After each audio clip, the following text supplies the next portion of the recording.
నీ పరిస్థితిని చూసి అవతల వాళ్ళు నవ్వితే వాళ్ళని చూసి నువ్వు కూడా నవ్వు.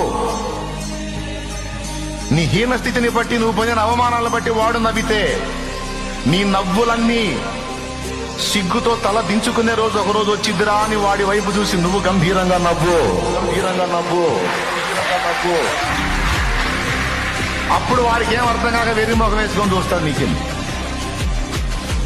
వాడికి అనే కొద్ది నువ్వు అన్నావు అనుకో, వాడు ఇంకాస్త పగలబడి నవ్వుతాడు. వాడికి అని అనుకును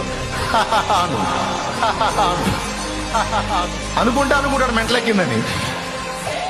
మెంటలు కాదు, వాడికి ఎక్కింది భవిష్యత్తులో మెంటలు. అట్లా చేస్తాడు యేసయ్య. నాకు విశ్వాసం ఉందండి, అందుకే నా లైఫ్ ని హ్యాపీగానే దొర్లించాలనుకున్నా. నేనే అవిశ్వాసన అయింది ఏడుపులో బతకడానికి, నేనే అవిశ్వాసన అయింది నిన్నల్లో బతకడానికి.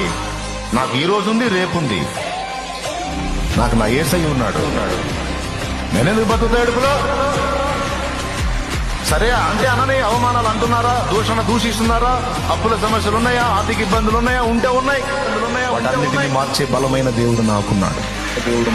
ఆత్మీయతలో పడతా లెగుస్తా ఉన్నానా, జారి పడతా లెగుస్తా ఉన్నానా? ఓకే, నడవని. ఒక రోజు వస్తుంది నేను కూడా స్థిరంగా నిలబడి ముందుకు సాగే రోజు.